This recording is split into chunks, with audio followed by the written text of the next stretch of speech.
Assalamualaikum warahmatullahi wabarakatuh. Jumpa lagi di Lentera Hitam. Tentunya masih bersama saya Bobby yang akan menceritakan kisah mistis pendakian gunung. Apa kabar teman-teman semua? Semoga kalian dalam keadaan sehat selalu, panjang umur, bahagia selalu, dan sukses selalu. Buat teman-teman yang baru bergabung di channel ini, silahkan klik dulu tombol subscribe dan tombol loncengnya agar kalian tidak ketinggalan cerita terbaru dari kami. Oke, pada kesempatan kali ini, saya akan menceritakan kisah horor pendakian gunung yang berjudul Sebuah Titipan dari Alam Lain Gunung Lawu. Cerita ini ditulis oleh Alin Ambarwati. Oke, tidak usah lama-lama, kita langsung saja menuju ke ceritanya. Sebuah Titipan dari Alam Lain Gunung Lawu.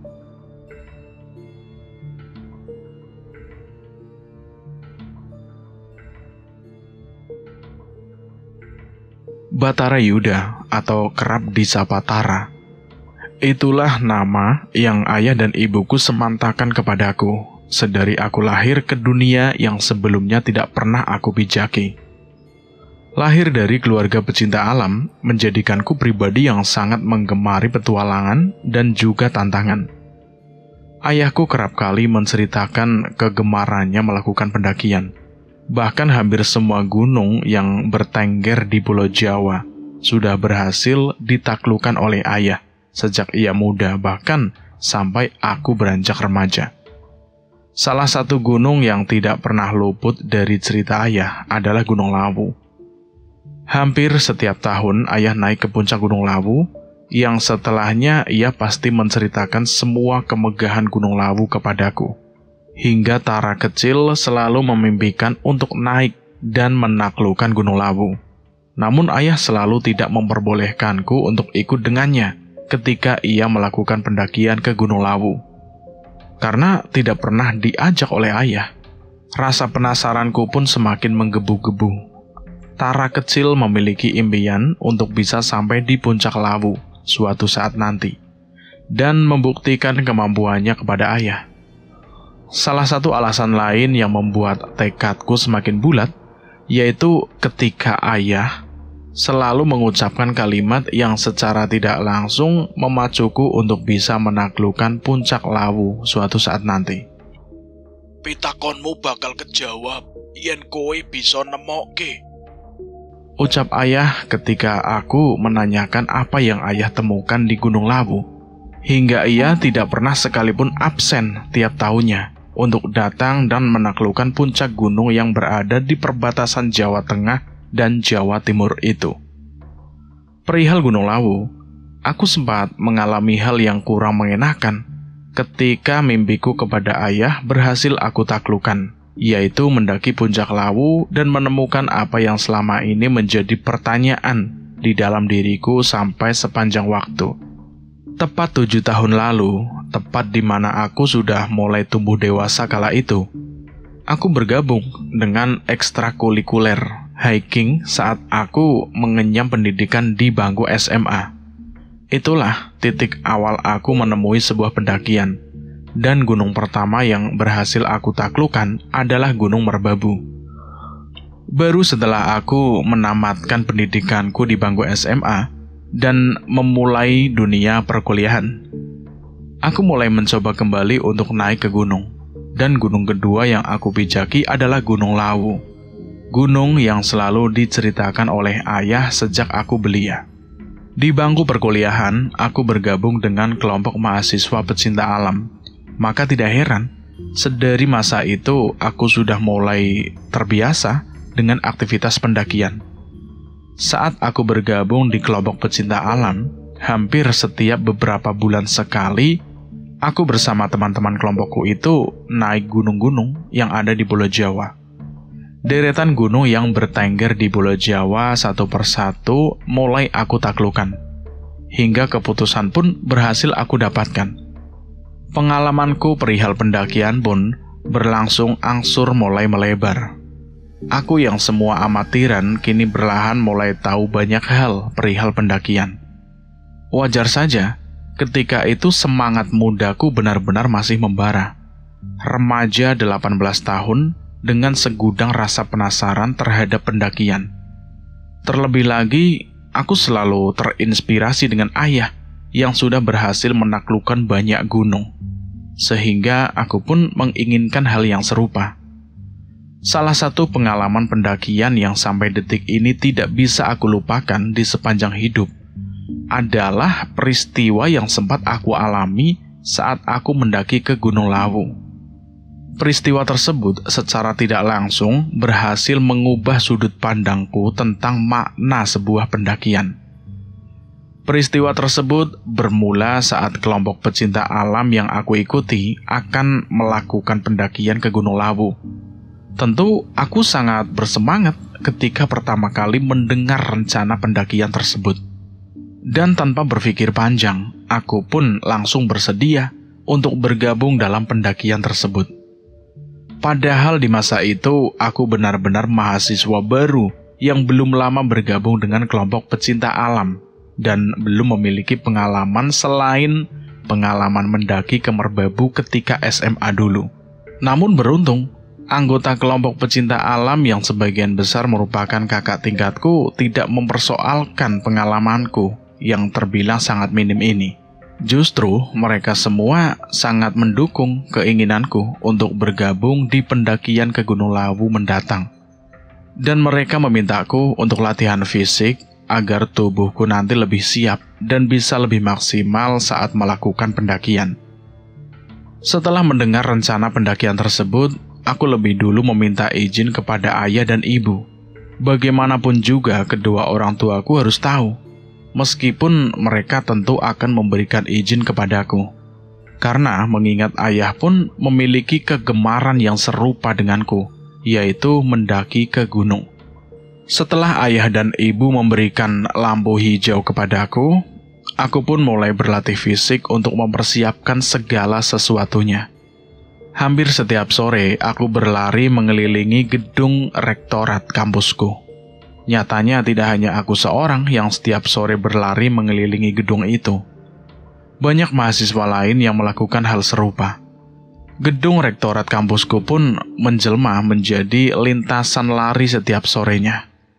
Aku berkuliah di salah satu kampus ternama di Yogyakarta, kota yang terkenal dengan sebutan kota pelajar dan gudegnya tersebut. Aku menjadi anak rantau di Yogyakarta dan memilih untuk tinggal di rumah kos, tak jauh dari kampus tempatku belajar. Perihal pendidikan, unit kegiatan mahasiswa pecinta alam yang aku ikuti bukan hanya merencanakan pendakian untuk internal mahasiswa pecinta alam kampusku saja, melainkan kali ini kelompokku tersebut mengadakan pendakian Matara yang tentunya akan diikuti oleh semua kelompok pecinta alam kampus-kampus yang ada di Yogyakarta. Tentu hal ini akan menjadi pendakian yang sangat mengasihkan. Bisa saling sapa dan saling mengenal sesama pecinta alam, membuatku semakin tidak sabar untuk menikmati hari pendakian itu tiba. Karena akan melakukan pendakian bersama kelompok pecinta alam lainnya juga, aku tidak ingin terlihat amatiran saat pendakian nanti. Meskipun sebelumnya aku baru sekali melakukan pendakian, namun aku harus banyak cari tahu perihal gunung yang akan aku pijaki nanti, yaitu Gunung Lawu. Aku pun kemudian memutuskan untuk membaca banyak artikel dan cerita pendakian yang kerap dibagikan oleh para pendaki di blog pribadi mereka, ataupun di media sosial pribadi mereka.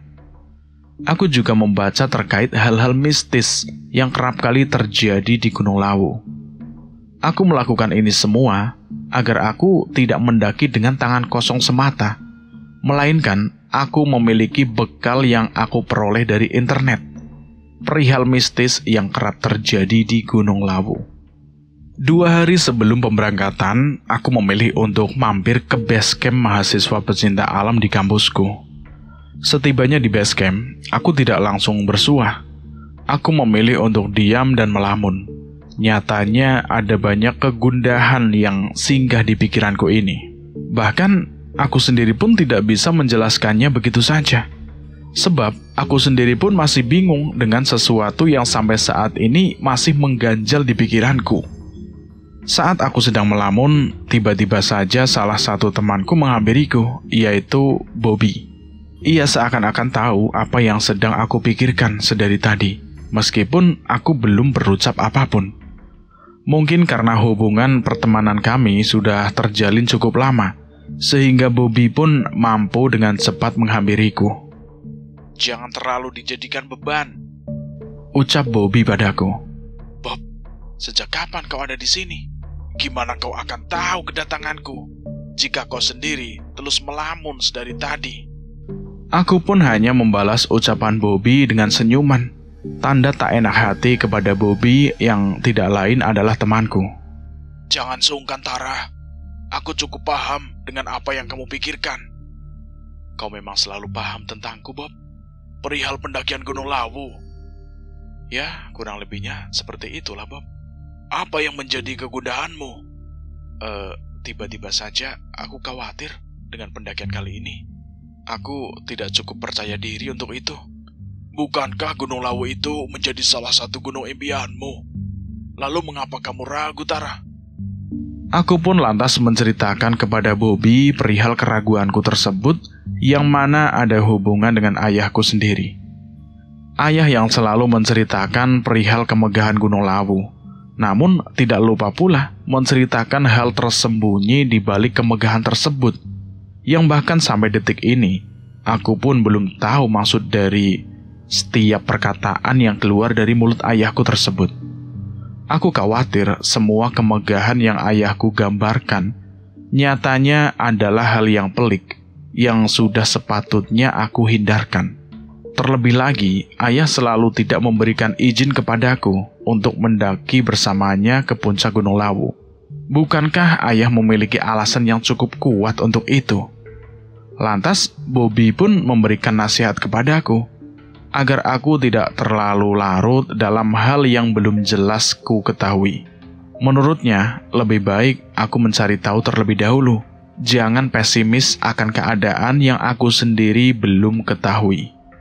Bobby bahkan terus memberikan semangat kepadaku agar aku tidak mundur begitu saja. Menurut Bobby, pendakian kali ini justru menjadi peluang baik agar aku mampu membuktikan kepada ayah bahwa aku mampu untuk menaklukkan puncak Lawu dan menemukan misteri apa yang selalu diucapkan oleh ayah hampir setiap tahunnya. Bobby juga memberikanku semangat agar aku tetap memiliki kepercayaan diri dalam melakukan pendakian ini. Sebab menurutnya jika aku pesimis sepanjang waktu, justru hal tersebut akan memberikan dampak yang kurang baik bagi diriku sendiri, dan tentu bagi kawan-kawan lain yang tentunya berada dalam satu kelompok yang sama denganku. Ucapan Bobby tidak ada salahnya untuk diikuti. Terlebih lagi, ia benar-benar memberikan pandangan positif kepadaku, agar aku bisa lebih percaya terhadap diriku sendiri, dan tidak serta-merta meremehkan kemampuan di dalam diriku sendiri. Aku pun mencoba untuk mengikuti apa yang diucapkan oleh Bobby. Kini aku pun mulai belajar untuk lebih percaya diri terhadap diri sendiri. Aku pun menghela nafas panjang agar pikiranku lebih jauh tenang dibandingkan dengan sebelumnya. Memang perasaan khawatir muncul secara tiba-tiba. Padahal sebelumnya, semangatku benar-benar membara, bahkan aku terus berlatih hampir di setiap sore tiba. Namun entah mengapa, justru saat ini pendakian akan segera tiba, keraguanku itu muncul seketika. Beruntung ada Bobby yang benar-benar mampu menyelamatkanku dari pikiran buruk yang seharusnya tidak terlintas di dalam pikiranku. Terima kasih banyak ya, Bob. Kau sudah mau mendengarkan keresahanku dan memberikan pandangan positif yang berhasil membuka pikiran kerdilku. Santai aja lah, kita kan berteman. Lagi pula kita akan naik bareng. Jadi sudah menjadi tugasku lah untuk bisa meyakinkan kamu. Aku benar-benar berterima kasih kepada Bobby karena dia datang tepat pada waktunya dengan semua pandangan positif yang benar-benar mampu menolongku dari keraguan yang aku sendiri tidak tahu ujungnya. Kini aku sudah lebih bersemangat dibandingkan dengan sebelum-sebelumnya. Hari pendakian pun tiba. Aku dan Bobby sudah datang di tempat di mana kami semua akan berjumpa dan melakukan perjalanan menuju base camp pendakian Lawu.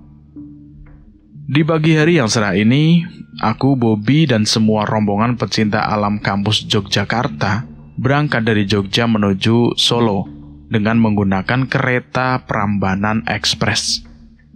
Kami memilih untuk menggunakan kereta, tentunya karena moda transportasi yang satu ini dikenal dengan kenyamanan dan kecepatannya.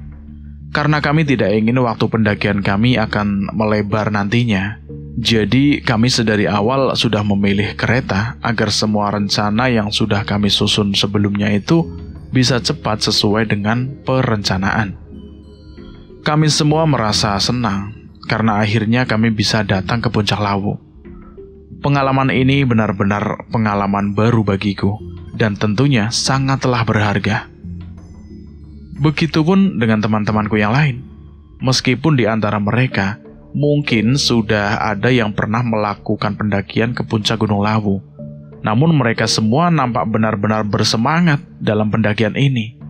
Sehingga semua energi positif di dalam diri kami pun berkumpul membentuk semangat yang tentunya tidak akan ada habisnya. Sesampainya di stasiun balapan, perjalanan menuju Tawangmangu pun dilanjutkan dengan menggunakan bus. Dan kemudian masih akan dilanjutkan lagi dengan perjalanan berikutnya menuju Cemoro Sewu. Sore hari kami pun akhirnya sampai di base camp pendakian Gunung Lawu via Cemoro Sewu. Karena perjalanan yang tidak sebentar, kami semua pun merasa benar-benar lelah sepanjang perjalanan. Akhirnya kami pun memutuskan untuk beristirahat terlebih dahulu di salah satu rumah warga, tak jauh dari base camp. Dan kami berencana untuk naik ke puncak Gunung Lawu selepas maghrib, sebab saat ini waktunya benar-benar nanggung. Bobby pun kemudian beranjak untuk memesan makanan dan minuman untuk kami semua, sebab nyatanya bukan hanya lelah yang datang menghampiri kami, melainkan lapar dan dahaga pun tiba-tiba datang silih berganti. Tak menunggu waktu lama, semua makanan dan minuman yang dipesan oleh Bobby pun tiba. Kami pun bergegas untuk menyantapnya dengan lahap. Kami semua pun memilih untuk fokus kepada makanan, alih-alih berbincang random mengenai pendakian. Karena perihal perut tentu harus lebih dahulu diutamakan.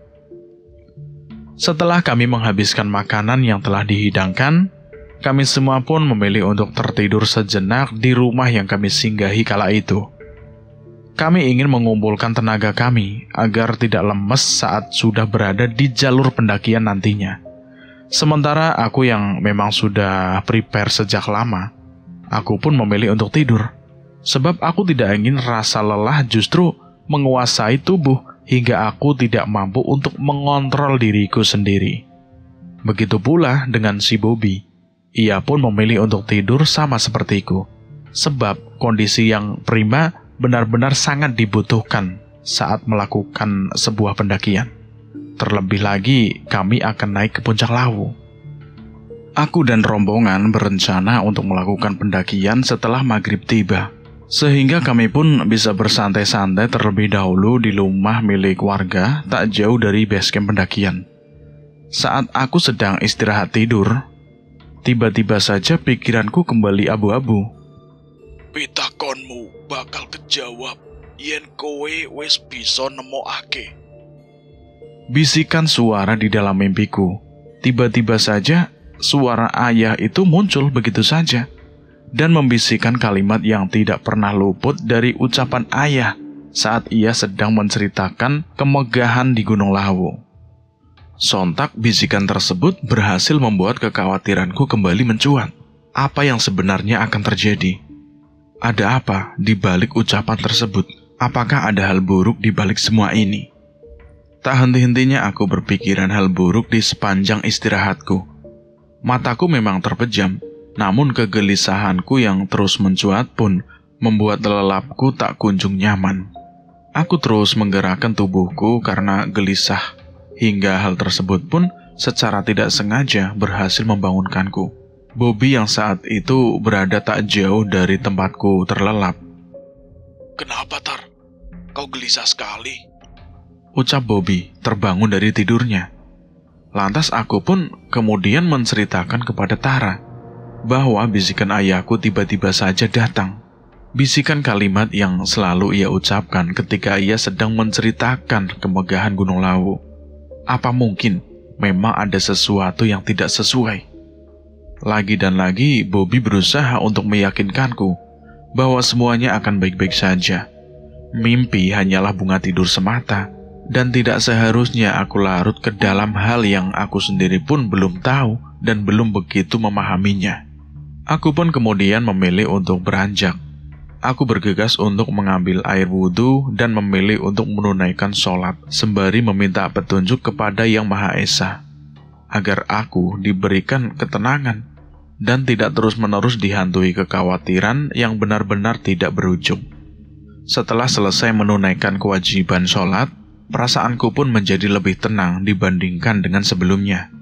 Kini aku mulai bisa belajar untuk menerima dan memahami banyak hal, termasuk ucapan ayah tentang Gunung Lawu yang sampai saat ini masih menjadi misteri. Waktu pun sudah mulai berganti. Langit yang semula terang perlahan-lahan mulai menghitam. Tanda malam akan segera datang. Bobby mewakili kelompok kami pun pergi menuju base camp dan ia mendaftarkan diri kami semua di sana. Setelah selesai, kami pun mulai melakukan pendakian. Tujuan pertama kami adalah pos 1. Perjalanan dari base camp menuju pos 1 kurang lebih akan ditempuh selama 1 jam. Kondisiku dan juga rombongan sangat prima ketika itu, jadi kami tidak begitu banyak berhenti untuk beristirahat. Terlebih lagi medan yang kami lalui masih terbilang landai. Aku berada di urutan kedua setelah Bobby, sementara leader kami berada di barisan paling belakang. Karena berada di barisan yang begitu dekat dengan Bobby, kami pun sering berbincang di sepanjang perjalanan. Kondisi Gunung Lawu kala itu benar-benar sunyi, tidak ada suara pendaki lain selain rombongan kami. Sepertinya sangat sedikit pendaki lain yang naik ke Gunung Lawu. Namun meskipun kondisi Lawu malam itu begitu sunyi, hal tersebut tidak begitu menjadi persoalan bagi kami. Sebab jumlah kami pun sudah cukup banyak, sehingga rombongan kami pun mampu menepis kesunyian malam di Gunung Lawu. Memang Lawu bisa sesunyi ini, Bob? Biasanya ramai kok. Gunung Lawu cukup ramai di kalangan para pendaki. Tapi kok ini sepi banget ya? Mungkin hanya kebetulan saja. Atau mungkin pendaki lain sudah jauh di atas sana. Atau mungkin mereka belum memulai pendakian. Ini kan masih terbilang sore, Tara. Banyak pendaki yang lebih memilih pendakian saat malam sudah larut. Ucap Bobby padaku. Betul juga apa yang diucapkan oleh Bobby. Mungkin saja pendaki lain memang belum memulai pendakian, sehingga kondisi jalur pendakian Gunung Lawu masih terbilang sunyi. Maklum saja, pengalamanku masih begitu minim, sehingga aku banyak melempar tanya kepada Bobby yang sudah memiliki banyak pengalaman lebih dariku. Aku pun kemudian memilih untuk menikmati pemandangan di sepanjang jalur pendakian Gunung Lawu. Meskipun kondisi malam itu sudah cukup gelap, namun aku tetap bisa menikmati pendakian ini. Mungkin karena Lawu menjadi salah satu gunung yang aku impikan, sehingga aku benar-benar excited di sepanjang perjalanan ini. Setelah menempuh perjalanan kurang lebih 1 jam, kami pun akhirnya sampai di pos 1. Kami memilih untuk beristirahat di pos pertama. Kami memanfaatkan waktu istirahat kami untuk sekedar minum dan makan cemilan. Beruntung tidak ada kejanggalan yang terjadi di sepanjang perjalanan dari base camp sampai pos 1. Padahal sebelumnya aku benar-benar khawatir jika saat mendaki aku menjumpai hal yang janggal. Terlebih lagi aku terus dihantui oleh omongan ayahku yang begitu benar-benar berhasil mengusik ketenanganku. Namun nyatanya pikiran burukku tidak terjadi. Justru aku benar-benar mampu menikmati perjalanan ini. Beruntung ya, Bob. Tidak ada kejanggalan yang terjadi. Bos, jangan bicara begitu. Kenapa, Bob, memangnya? Khawatirlah, justru setelah ini ada kejanggalan yang terjadi. Loh, kok bisa begitu, Bob? Kita berada di gunung. Segala kemungkinan bisa saja terjadi. Terlebih lagi jika keluar kalimat yang seperti kau ucapkan tadi. Bisa jadi mereka mendengar apa yang kau ucapkan itu. Mereka siapa, Bob? Mereka lah yang menghuni Gunung Lawu. Seketika saja jantungku terasa berhenti beberapa detik setelah mendengar apa yang diucapkan oleh Bobby. Aku benar-benar tidak tahu jika ucapan yang aku anggap sepele tersebut nyatanya bisa mengundang kejanggalan jika mereka mendengar apa yang aku ucapkan. Duh, Bob, kenapa tidak bicara sebelumnya? Aku kira kamu udah tahu. Aku benar-benar minim pengalaman, Bob. Justru hal-hal seperti itu luput olehku. Ya sudah, jangan terlalu dipikirkan. Anggap saja kamu tidak berucap apapun.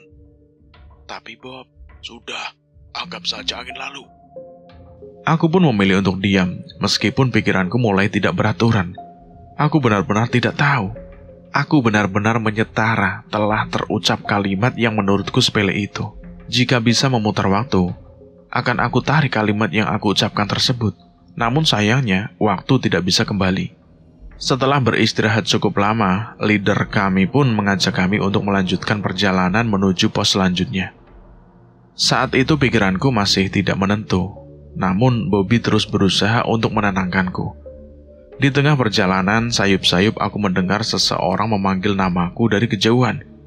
Suara itu terdengar seperti suara seorang perempuan. Batara, Batara. Panggil perempuan yang tak terlihat wujudnya. Aku pun menoleh ke belakang, namun tidak melihat siapapun. Namun anehnya, suara perempuan itu terus memanggil namaku. Bulu kuduku pun mulai merinding karenanya. Aku pun kemudian mencoba untuk menanyakan suara itu kepada Bobby. Bob, dengar ada suara yang memanggil namaku nggak? Aku nggak dengar suara apapun. Benarkah? Tapi jelas-jelas ada yang memanggil namaku loh, Bob. Suara itu mirip suara perempuan. Mungkin itu hanya perasaan kamu saja kali. Enggak, Bob. Suara itu benar-benar jelas. Aku tidak mungkin salah dengar lah. Tapi aku nggak dengar suara apapun. Ada apa ini Tuhan? Apakah kejanggalan mulai datang menghampiriku? Siapa sosok yang memanggil-manggil namaku itu? Dan mengapa wujudnya tidak terlihat?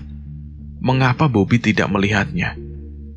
Muncul pertanyaan-pertanyaan serupa di dalam pikiranku, hingga hal tersebut benar-benar membuatku tidak bisa berkonsentrasi dalam pendakian ini. Apa mungkin ini semua karena ucapanku sebelumnya? Aku berucap dalam hati. Suara panggilan itu benar-benar menggema di telingaku. Pikiranku yang sebelumnya sudah gusar pun semakin gusar karenanya. Aku pun berusaha untuk tidak mengindahkan suara itu. Namun suara tersebut terus-menerus terdengar. Lirih, namun berhasil menggetarkan gendang telingaku. Kini waktu pun berjalan begitu cepat. Perjalanan malam membuat kami semua lupa akan waktu. Tak terasa, kini jam sudah menunjukkan pukul 11 malam.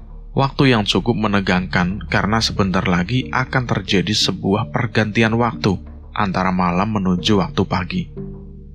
Kami pun sudah berhasil melewati pos 2 tanpa adanya kejanggalan lain selain suara bisikan yang hanya didengar olehku. Sebab suara bisikan itu jelas-jelas memanggil namaku, Batara, yang tidak lain adalah aku sendiri. Sebab tidak ada nama lain yang serupa dengan namaku. Batara Yuda hanya disandang olehku seorang. Meskipun suara bisikan itu sudah menghilang kala itu, namun ingatan tentang sosok perempuan tak berwujud yang terus-menerus memanggil namaku tak kunjung hilang dari ingatanku. Suara yang begitu lirih namun berhasil menggetarkan relung pikiranku dan berhasil memunculkan rasa takut di dalam diriku. Aku berharap suara itu tidak lagi menggema di gendang telingaku. Karena tengah malam sudah tiba, aku yakin sebentar lagi aku dan rombongan akan sampai di pos 3. Aku berharap di pos 3 ini kami menyempatkan waktu untuk beristirahat. Sebab saat berada di pos 2, kami tidak berhenti sama sekali. Bahkan untuk sekedar minum pun tidak. Menurut Bobby, kami harus bisa menghemat waktu agar bisa segera sampai di puncak Lawu. Saat penanda di pos 3 mulai terlihat dari kejauhan, aku kembali merasakan keanehan. Bisikan itu kembali menggema di gendang telingaku. Kali ini bisikan itu benar-benar nyata, dan suara bisikan itu bahkan semakin mendekat ke arahku. Namun aku sama sekali tidak melihat sosok siapapun. Hanya ada aku dan juga rombongan. Sontak kejanggalan tersebut secara tidak langsung membuyarkan konsentrasiku. Suara perempuan yang benar-benar halus dan juga lirih benar-benar jelas terdengar di gendang telingaku. Aku mencoba untuk menepisnya, namun aku tidak berhasil. Aku mencoba untuk meyakinkan diriku sendiri bahwa tidak ada kejanggalan yang terjadi. Namun aku benar-benar tidak bisa. Semua yang terjadi benar-benar nyata adanya. Sekali lagi mencoba untuk menutup mataku sembari terus berjalan. Namun bisikan itu benar-benar masih jelas terdengar. Aku mohon, pergi dari sini. Jangan mendekat ke arahku. Ucapku di dalam hati dengan suara yang semakin bergetar, tanda rasa takut yang tidak mampu aku tepiskan. Namun nyatanya, hal tersebut pun tidak berhasil untuk menghilangkan bisikan perempuan itu. Justru semakin aku berusaha untuk melawan, bisikan itu semakin dekat dan benar-benar dekat dengan diriku. Aku seakan-akan dikuasai oleh bisikan tersebut, hingga tanpa sadar aku justru terpisah dari rombonganku sendiri. Saat berada di pos 2, aku dan teman-teman rombonganku sempat tertukar posisi. Aku yang semula berada di barisan kedua dari depan, berganti posisi dengan teman yang berada di posisi kedua dari belakang. Dan kemudian disusul oleh Bobby persis di belakangnya, di urutan paling akhir. Aku benar-benar tidak melihat satu orang pun di depan saat ini. Bahkan, Bobby yang seharusnya berada di belakangku pun tidak terlihat oleh mataku. Sontak hal tersebut benar-benar membuatku sangat kaget, karena semua seakan-akan terjadi secara tiba-tiba. Kemana perginya semua orang? Aku kebingungan. Aku pun kemudian mencoba untuk memanggil satu persatu nama teman rombonganku, termasuk Bobby. Aku memanggil mereka dengan suara yang benar-benar lantang. Namun anehnya, tidak ada satupun di antara mereka yang menjawab panggilanku tersebut. Jika memang aku tertinggal dari mereka, rasanya posisi kami tentu tidak akan berjauhan. Sebab saat aku menyadari mereka sudah tidak terlihat oleh mataku, waktunya benar-benar singkat. Namun anehnya, mengapa mereka tidak menjawab panggilanku? Atau mungkin mereka benar-benar tidak mendengar panggilan dari teriakanku. Aku harus segera cari mereka. Aku pun kemudian mempercepat langkah untuk mencari mereka semua. Aku tidak memperdulikan suara-suara aneh yang terdengar olehku di sepanjang perjalanan yang aku bijaki saat ini. Namun nyatanya semua usahaku untuk menemukan mereka itu sia-sia. Aku benar-benar tidak berhasil menemukan teman-teman rombonganku. Apa mungkin ada hal buruk yang menimpa mereka? Atau justru hal buruk tersebut sedang menimpaku saat ini? Pikiranku mulai tidak tenang. Banyak pikiran-pikiran buruk yang terus bersarang di kepalaku. Hingga hal tersebut berhasil membuatku merasakan kebingungan atas segala hal aku sendiri tidak tahu pasti.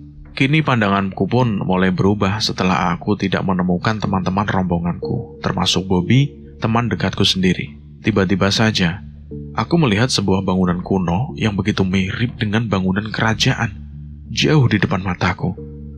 Bangunan kuno tersebut seperti gambaran bangunan yang sering aku lihat di buku-buku sejarah sewaktu masa SMA dulu. Meskipun bangunan yang aku lihat di depan mataku begitu mirip dengan bangunan kerajaan, namun aku tidak bisa menyimpulkan bahwa bangunan tersebut merupakan sebuah kerajaan. Sebab aku masih belum tahu pasti bangunan apa yang berdiri kokoh di hadapanku saat ini. Tapi anehnya, mengapa di atas gunung ada bangunan sekokoh dan semegah itu? Bukankah rasanya tidak masuk akal? Ingin rasanya aku mendekat ke arah bangunan tersebut. Namun aku khawatir rasa penasaranku akan bangunan tersebut justru membuatku berada di ambang mara bahaya. Terlebih lagi saat ini aku tidak melihat siapapun. Di sisi lain, suara bisikan perempuan itu terus menggema di telingaku. Semakin lama bisikan itu semakin jelas terdengar hingga hal tersebut berhasil menepis konsentrasiku terhadap bangunan yang bertengger jauh di depan mataku. Suara perempuan itu seolah-olah mengajakku untuk mendekat ke arahnya. Dan anehnya, aku seakan-akan terbius dengan suara lirih perempuan itu. Hingga aku pun berjalan mendekat ke arah sumber suara itu. Meskipun aku sudah berusaha dengan kuat untuk menahan langkah kakiku sendiri, namun aku benar-benar tidak mampu untuk menghentikan langkah kakiku sendiri. Tak lama kemudian, di hadapanku tiba-tiba saja ada seorang perempuan cantik yang berdiri tepat di depan mataku. Perempuan itu begitu cantik dengan pakaian tradisional Jawa lengkap dengan selendang dan aksesoris lainnya, melekat di tubuh cantiknya tersebut. Pakaian yang melekat di tubuh perempuan cantik yang berada di hadapanku begitu mirip dengan pakaian dari kerajaan Jawa kuno. Perempuan di hadapanku tersebut terlihat memakai mahkota berwarna emas, berlapis batu permata berwarna hijau dan merah berkilau. Kamu siapa? Aku bertanya gemetar, namun perempuan itu justru tidak menjawab ucapanku. Ia hanya memanggil namaku sembari mendekat ke arahku. Batara Yuda. Panggil perempuan itu begitu lirih. Mengapa kamu tahu namaku? Bahkan kamu tahu nama lengkapku. Ucapku gemetaran. Perempuan itu kembali tersenyum kepadaku.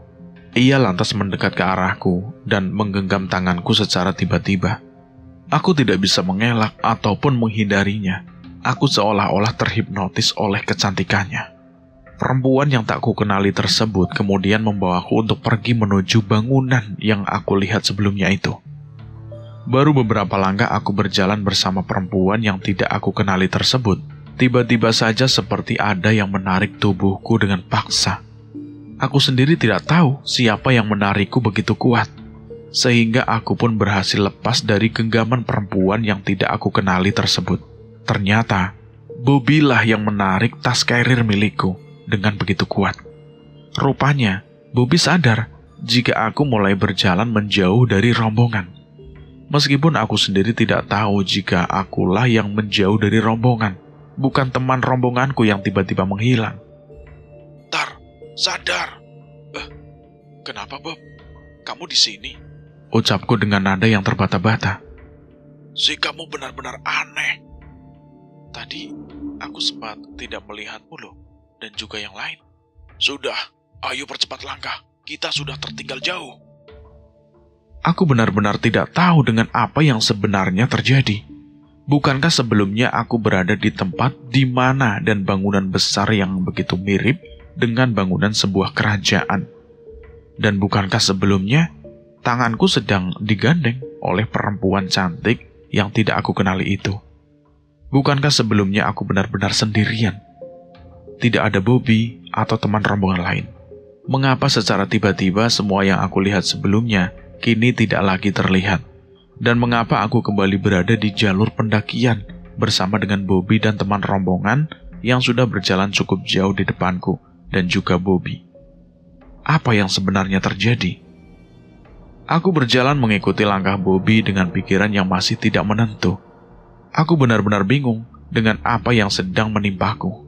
Mengapa semuanya seperti sebuah misteri yang berhasil membuatku benar-benar tidak paham dengan apa yang sebenarnya terjadi? Apa yang keliru? Di sepanjang jalan aku hanya terdiam, layaknya orang linglung. Bobby pun menatapku penuh keheranan. Namun ia tidak bertanya banyak hal kepadaku. Ia memilih untuk diam lebih dulu menunggu kondisiku menjadi lebih baik.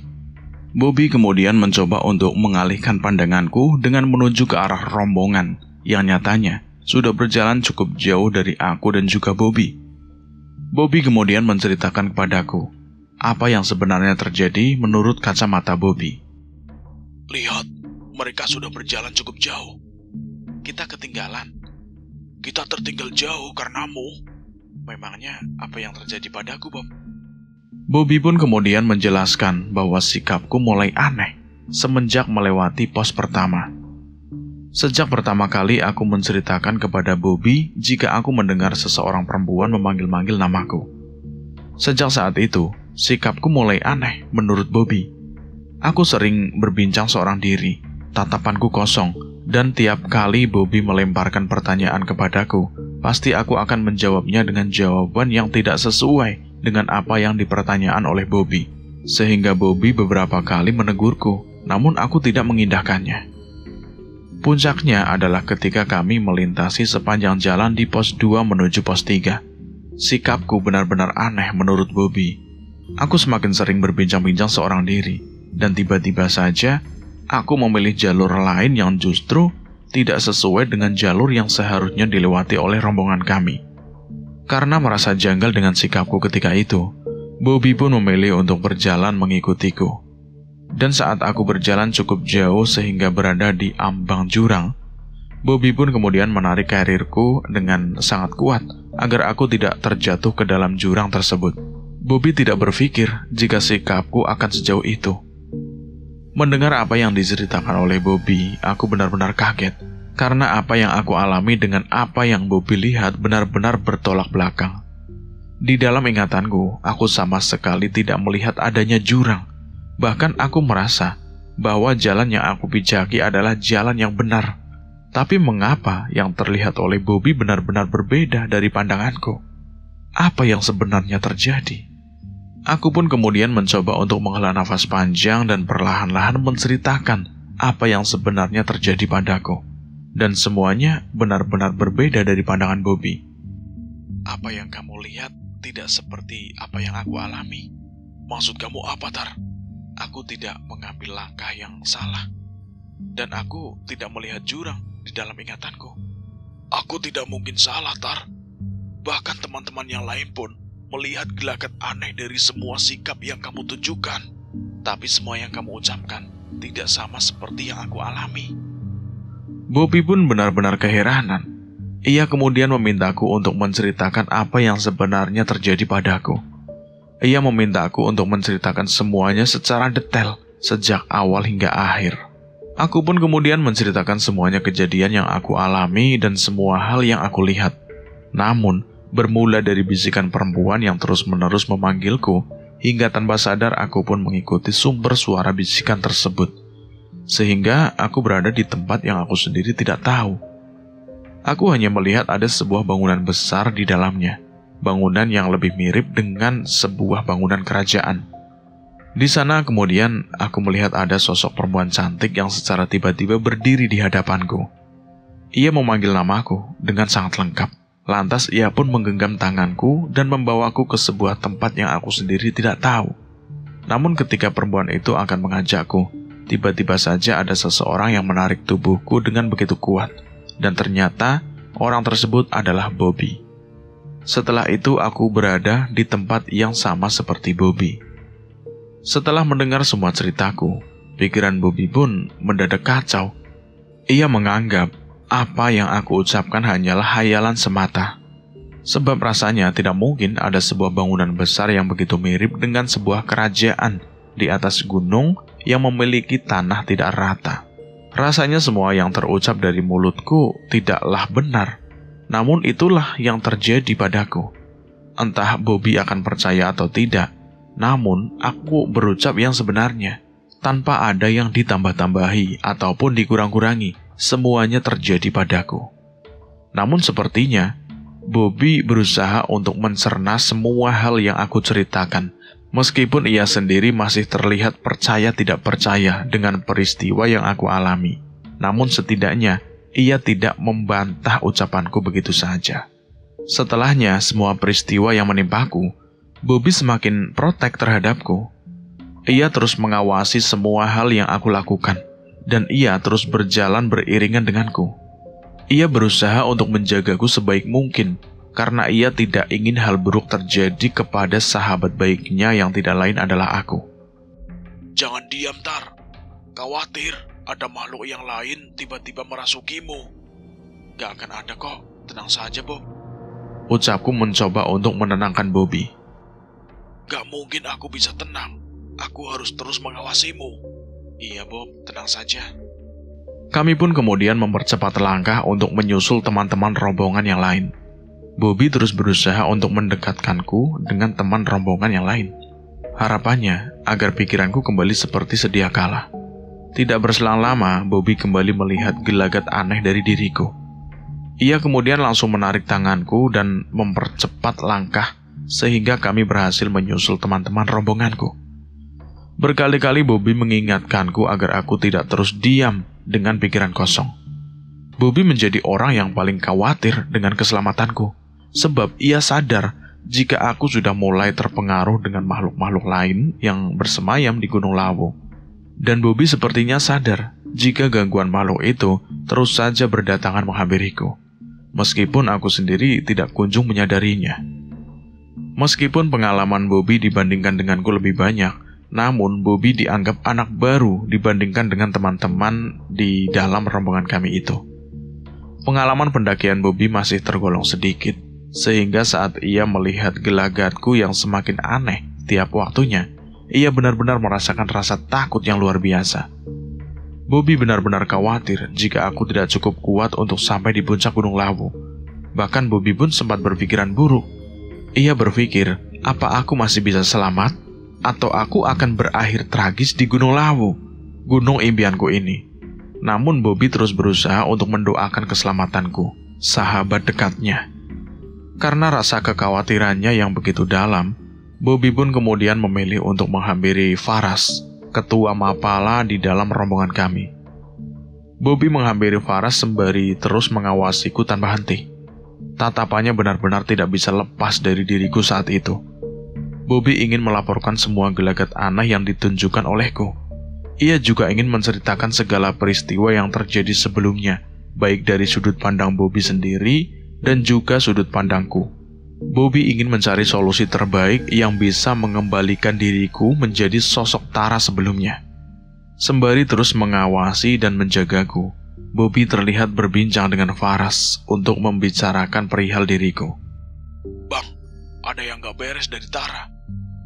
Maksudnya gimana? Aku kemudian mengarahkan Faras agar ia mau menatap dan mencoba memperhatikan dengan detail gestur yang ditunjukkan olehku. Dan benar saja, Faras pun berpikiran sama dengan Bobby. Namun, penyebab gesturku yang tidak biasa tersebut di antara Bobby dengan Faras tidak sependapat. Bobby berpikir jika perubahan sikap yang ditunjukkan olehku adalah pengaruh makhluk gaib yang ada di Gunung Lawu. Sementara Faras berpikir jika perubahan sikap yang ditunjukkan olehku hanya karena aku kelelahan selama pendakian. Faras juga berpikir bahwa kemungkinan aku mengalami hipotermia yang mengakibatkan aku menjadi seperti orang linglung. Terlebih lagi, perjalanan menuju pos 3 yang saat ini kami lewati memiliki trek yang tidak biasa. Jalur yang kami pinjaki menuju pos 3 terus-menerus menanjak, hingga hal tersebut tentu membuat pendaki-pendaki yang belum memiliki cukup pengalaman sangat kewalahan. Apa yang harus kita lakukan, Bang? Terlepas dari penyebabnya. Tanya Bobby ketika itu kepada Faras. Kita harus bisa sadarkan dia segera. Jika tidak, kita semua tentu akan menyesal. Ucap Faras pada Bobby. Mendengar hal tersebut, tanpa sadar air mata Bobby pun terjatuh.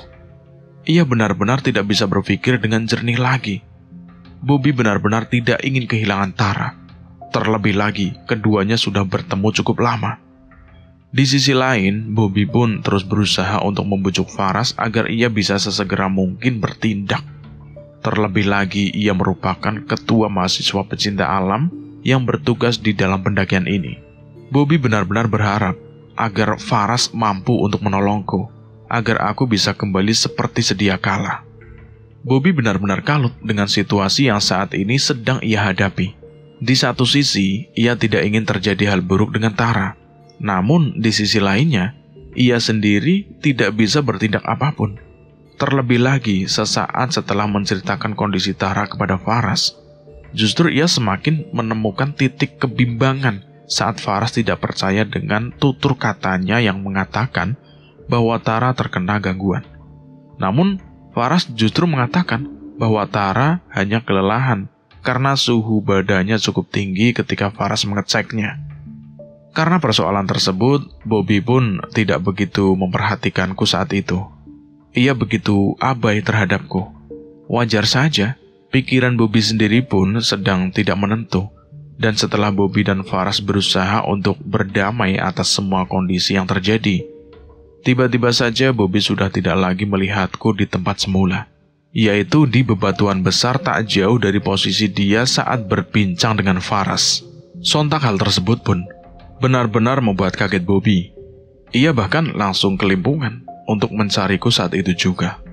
Loh, kok Tara sudah tidak ada? Ucap Bobby dengan kaget ketika itu. Bukankah tadi dia di atas tumpukan batu?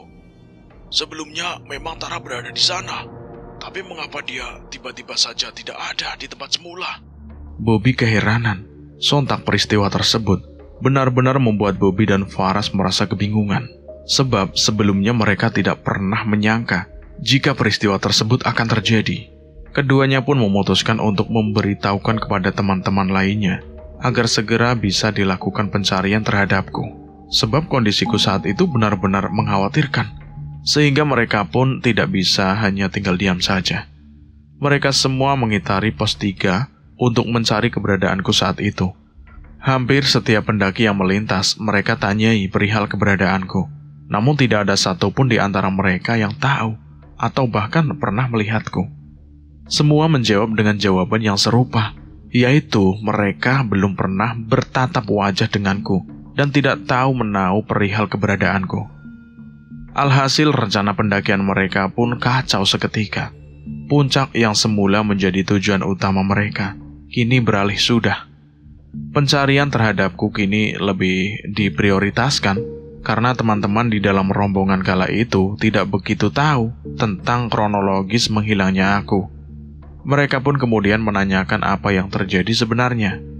Lantas Bobby dan Faras, dia pun kemudian menceritakan apa yang sebenarnya terjadi hingga berakibat menghilangnya aku dari pandangan mereka berdua.